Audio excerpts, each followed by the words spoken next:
half of the lecture for Chapter 8. Not Chapter 8, it's Chapter 10, Blindness and Low Vision, recorded for you. And if you can't see me, we won't worry about it too much. Try to get it so you can't see me.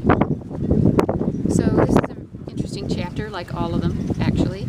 And so we're going to be talking about children who are blind or have low vision. And this, I'll do kind of a first half of the chapter, just talking about the situation itself and how that impacts education of this child. And then I might do a second lecture that talks a little bit more about, the way the educational system works to help these children become good learners. So I think the first great story is on the inside of the cover. I think it's page maybe 323, but it's where the featured teacher, Cecilia Pirano, is described, and she talks about a story that's really illustrative, I think. There's a girl, Maria, described in this story, who's 16 years old and quite, a good intellect, a good student. She's just receiving some testing, and maybe for IQ, I'm guessing, because one of the questions is that the tester hands her a banana and asks the girl, what is this object? And although Maria has eaten a banana before, many times, she's never apparently peeled a banana herself. And so when she's handed the banana unpeeled, she really has no idea what it is. And if you think about that for a minute, that's a pretty incredible and interesting illustration of how not having sight can really affect how you make connections in your world. Connections about objects that you touch all the time, even connections about things that you might eat. So we'll keep that story in mind as we go through the lecture today. I might refer to it again, actually, as we go on. So just some general starting information about this chapter. My papers are blowing everywhere. Blindness and low vision is the smallest category of special education that we have in the United States. So this is a low incidence disability, and there aren't very many of these kids in our schools, although enough certainly for some children to have some exposure to them. But there just aren't that many of them, and that's interesting in a lot of ways, really, for regular developing children in terms of how much exposure they might have to a child like this.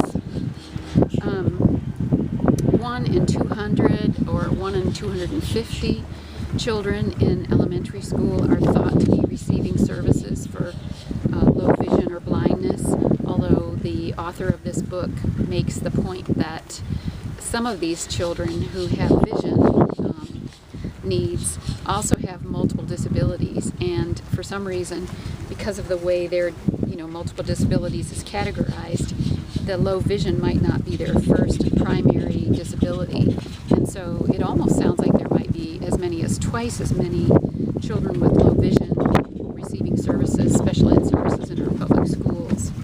That's interesting. Another point in the way of introducing this idea is that vision plays such a large role in learning.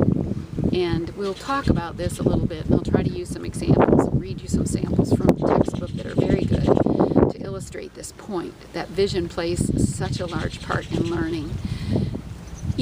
Maybe the first thing you might consider is, wow, if you have low vision or you're blind, you certainly can't learn to read, or learning to read would be harder or more difficult, and certainly that is true. But on a much more basic sense, having low vision or blindness really affects the way that children begin to learn from their earliest times. So if you think about, a baby who's sitting up and looking around and they have no vision, their viewpoint really doesn't change whether they're sitting up or whether they're lying down or whether they're squatting. I mean, they just don't have any other way of seeing, if you will, things in their world until they start to explore using tactile discovery, and movement. And so So just the very earliest learnings that babies and infants start to do, recognizing faces, mirroring facial expressions. Think about those things that children do when they're in their earliest developmental stages. And of course, kids who have low vision or who are blind aren't making those kinds of early connections at all, really. So, in terms of defining blindness, as you would read in your textbook, blindness and low vision, I guess, is the only special ed category that has two different definitions, and one of them being a legal definition. So I'm sure you've heard of the definition or heard the phrase legal blindness before in your life. And so, legal blindness it's based on two concepts. I'm just looking at my notes. The concept of visual acuity. And so remember, acuity means how clearly you can see something, how sharply defined something is in your visual field. That's referred to as visual acuity. And so there is a threshold of measured visual acuity that would help a child meet the legal definition for blindness. And then also this concept of field of vision. And so I'm just going to do something with my hands here to demonstrate field of vision. You'll understand what I mean right away. But field of vision would be, how far from the center of vision a child might see. So for us, normally or typically developing people with typical vision have a visual field that is 100 to 120 to 170 degrees. And if you remember that a circle has 360 degrees, that's where we're getting this measurement of degrees. So how wide that visual field is. So it includes our forward vision, but it also includes our peripheral vision. And so some children have, and the legal definition of visual impairment is also related to how skinny that field of vision is. And so we'll talk about those numbers right now, I think, in my notes. So, oops, I'm already have misspoken. A visual field, if you will, of 160 to 170 degrees is what's considered to be typical. So typical vision, or typical visual field. A visual field no greater than 20%. So as I made this, gesture to you, a visual field of only 20% is a very, very small visual field. And sometimes this is described as tunnel vision, and it would be as if you were looking down through a very narrow tube, and maybe like a binocular or a monocular, and what you could see inside that narrow tube would be, sort of akin to a 20% visual field. Just imagine what that would be like, and as you look around, you really can only see a small space of visual data, if you will. And so everything that's outside of that 20-degree field is invisible to you, unless you turn your head and you look very directly and see things around you.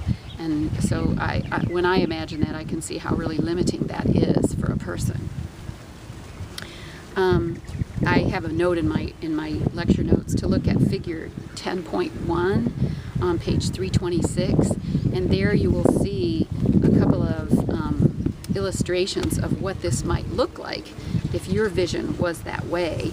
The first of these in figure 10.1 is a street scene that shows, the first one actually shows a person with 20/20 vision and 2200 vision. We'll get to that in a minute.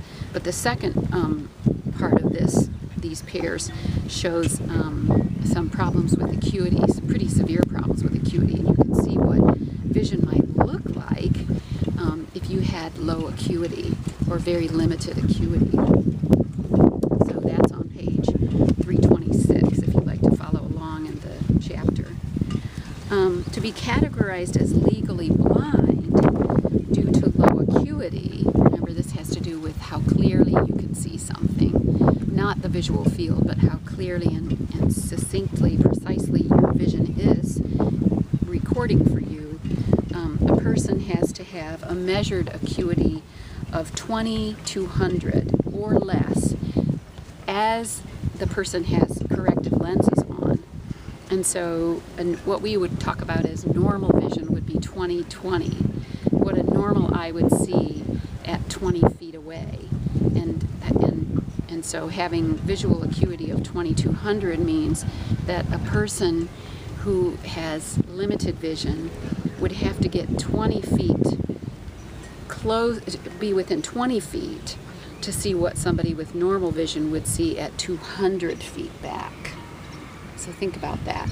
A person with low vision would have to get as close as 20 feet to an object to see it clearly, as a person who has normal vision would be able to see it from 200 feet away. So that's quite a difference, isn't it? Let me see. My notes. Really blind. Yeah, so I think I've covered everything I have on this page about visual acuity and just how vision is measured. You know, you probably of all have been to the eye doctor at one time or another, or had a family member who's gone to the eye doctor, and sometimes they will report to you, you know, that measurement of your vision. And remember, it's related to vision, functioning vision with corrective lenses. So another thing to remember about kids with low vision or blindness is that sometimes they have one eye that works a little bit more at a higher functioning level than another eye. And so these kids are often referred to as partially sighted. So remember that phrase, partially sighted. Somewhere along in the chapter, maybe in the second half of the lecture, there's some discussion about how a pretty high percentage, maybe 60% of children who are receiving special ed services for being blind or visually impaired have some residual vision of some sort. So total blindness is not really what a teacher might see as a typical student with visual impairment. So for the educational definition, so we've talked about a legal definition, and then we kind of talked about, now we're going to talk about what educators how they discuss a child's blindness. And, you know, they will read reports of what a child's measured vision is, but for the educational world, and here I'm talking about IDEA, the IDEA laws, the Individuals with Disabilities Act, teachers and educators are thinking about how the child's limited vision, how that affects their ability to learn, and also what modalities they need to use in order to learn. And so they're looking at kind of the relationship between what the visual impairment is like and then how that affects a child's learning. And so students can have a really wide range of visual abilities, as I said before, from total blindness to, you know, kind of relatively good vision, but still impaired. And on the bottom of page 326, look at what I meant to look at with you. I wanted to read this to you. The thing educators consider is, to what extent does this student use vision and other senses in terms of how they are trying to learn. And so other senses, of course, that children who have vision impairments are going to use are tactile senses, you know, the sense of touch, for example, in learning shapes of things and textures of things, and even spatial kinds of orientations, but then also auditory learning, you know, learning through being able to hear. And so let me read to you these categories. This is from the bottom of page 326. A student who is totally blind receives no useful information through the sense of vision and uses tactile and auditory senses for all learning. A child who is functionally blind has so little vision that she learns primarily through the tactile and auditory senses. However, she may be able to use her limited vision to supplement the information received from the other senses. and to assist with, the child with accomplishing certain tasks, like being able to, be mobile around the classroom. So we've talked about how it is for a child who's totally blind and a child who is functionally blind. And then the last category that educators think about is a child with low vision. A child with low vision uses vision as a primary means of learning, but supplements visual information with tactile and auditory input. So a child who's functionally blind is going to do that backwards. A child who's functionally blind is going to use tactile and auditory learning, whereas a child who is partial or has low vision is going to be using their vision as the primary source of learning, and then having the tactile and auditory parts of learning as sort of ancillary or helpful parts of learning. That's interesting. I would suggest that you look at that page and read that through again. I don't know yet if there are test questions related to this set of concepts, but I think that also will help you start to think about, how do children who have blindness or low vision, what do they have available to them in order to use tools to learn? And wow, contrast that with those of us who have good vision, very high functioning vision, which all of you have in our class, and what a benefit it is to have your eyes working in complete ways.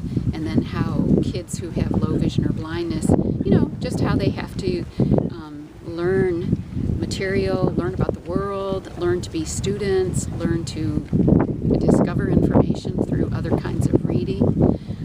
That's just how it is for them. And that is really where special education meets the needs of a special ed kid with blindness or low vision. That's interesting, I think. I want to talk a little bit about the age of onset for children who have low vision or blindness. Most children who have low vision were born that way, and there's a chart in your book. In a moment I'll give you a page reference for this, for all the various ways that children can become blind or lose their vision. But most children who have this as a special education category have it as a congenital condition. They were born with it.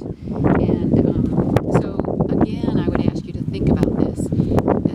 If you're a child who's born with impaired vision, whether it's total blindness or partial sightedness or tunnel vision, that's a very different way of starting out your human development than a child who maybe becomes blind or loses vision, a large degree of their vision, because of perhaps a traumatic brain injury or a car accident.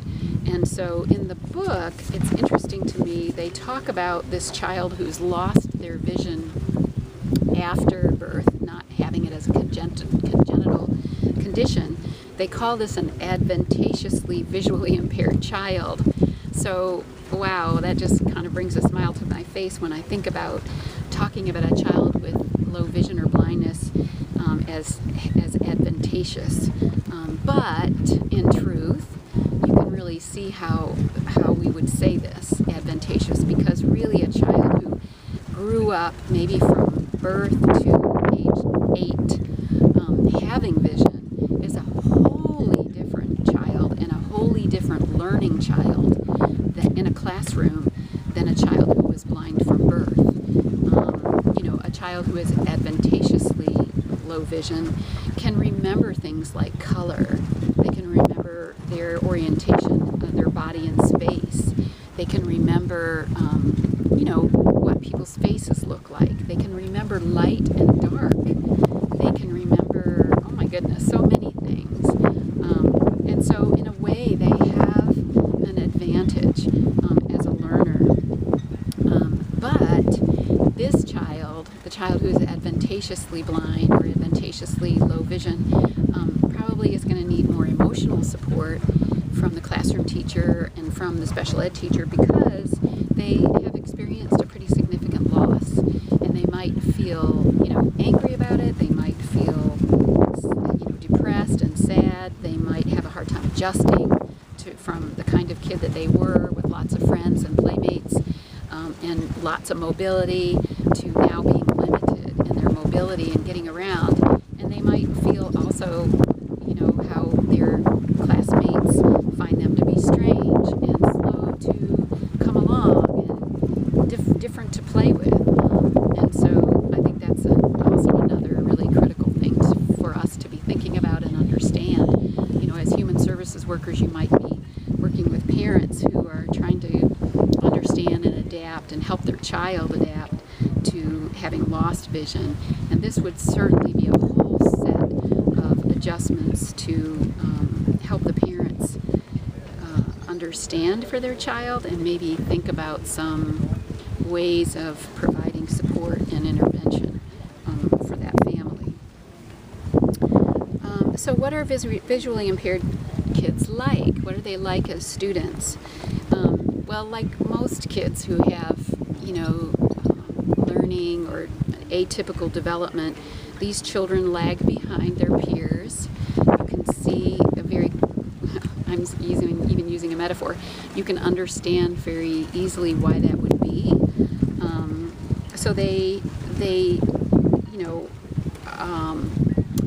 might be bright and have normal intellectual development, but because of how they have to learn, they're definitely going to be behind in terms of reading speed, comprehension. They often have difficulties putting one concept and tying it into another. I'll give you some examples of this in a moment.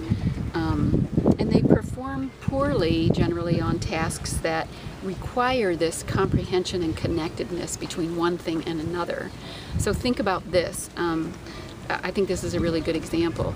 A child, a boy, let's say, might have a football in his toy box, and he has held a football and he knows the texture of a football and he hears people talking about football games, but he might not have the understanding of what the 50-yard line is. He might not have a mathematical understanding of how points are scored, any other kinds of connected ideas that a child would gain from building upon this idea of the fact that football is a thing, but it's also a game, and it's also something where score is kept and points are added up. Wow, I mean, if you think about this example, you can think about all kinds of ways that this connectedness, these connected ideas might be hard for this child to grasp.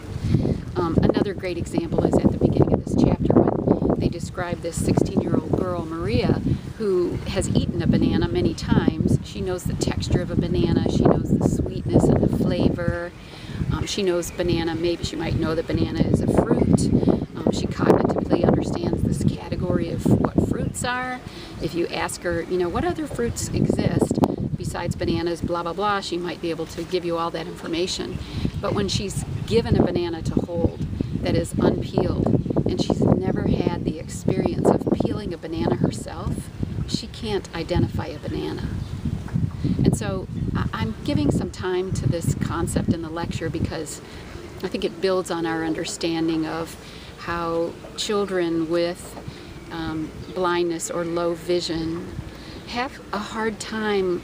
They lag behind and have a hard time connecting these concepts that our children, or we, naturally develop just by looking around and seeing the world. And that's really important to understand. Of course, I really don't think any of you are going to become special educators or teachers of the blind, but if you were, or even if you became an elementary school teacher who might have a blind student in your classroom or a low vision student in your classroom, these are some good explanations of why special education has to exist to pick up these pieces that blind children aren't going to be able to do for themselves. They simply can't do it. I wanted to read to you on page 327, the bottom of that page. And so just listen to this. It's the last paragraph of this page. Farrell, in a study from 2006, described what two children, one with normal vision and one with limited or absent vision, might learn from their everyday experiences with a family pet. When a child with normal vision hears a cat meow and sees its open mouth, he relates the sound to that cat. When he pets the cat, he feels soft fur and sees the cat entire body simultaneously. Contrast that with a child with visual impairments. This child hears the cat meow but cannot see what animal is producing it. He can feel its soft fur, but he can feel only part of the cat at a time. If he gets scratched, the paw comes out of and returns to nowhere. This makes learning even simple concepts such as cats have tails and bananas are smooth. These are difficult concepts to connect. I would ask you to just reread that paragraph to yourself and just let that sink in. You know, the missing information that children who have blindness or low vision, those are really good examples of how that kind of works for them. All right, what else do I want to say about what these kids are like? Hang on, let me grab my notes. We want to talk a little bit about their motor development. This is a very big piece of important learning for children with blindness or low vision. Again, if you think about how a baby learns to ambulate, so a baby with typical eyesight, you know, first can't move very much, but very quickly, you know, in maybe 1 or 2 months of age, starts to reach for things. They might reach out for their mom's face or their dad's face because we get very close to babies and we do a lot of eye contact with babies. And babies mirror our glances, they hold our attention, and this is meant to be an adaptive, definitely an adaptive behavior for infants because they win us over. You know, they make us fall in love with them, and so we will take care of them, of course.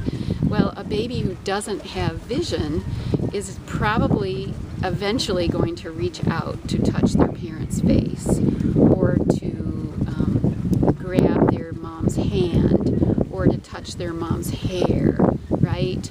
Or to touch their mom's face if the baby's held up close to the mother's face. So, you know, a child with no sight is eventually going to do those things, but not as, of course, as on time developmentally as a typically developing child would do it. This is just one very small example, but if you think about then how after babies learn to reach for things, then babies start to roll themselves over, and of course we know at maybe 7 or 8 months, a baby starts creeping along the ground to go get towards something, a toy or a person or a pet. And a lot of this motivation for movement comes from having sight. And when, you know, again, when a child doesn't have sight, they have to start adapting to moving towards things that have sound associated with them, right? So if a parent is shaking a rattle or pushing a button that makes a funny sound, maybe the baby will start to ambulate and creep and crawl toward that object, but it will be not developmentally what we would call on time. It will be late. So this is just example of, you know, infant development and you know, the first 12 months of development.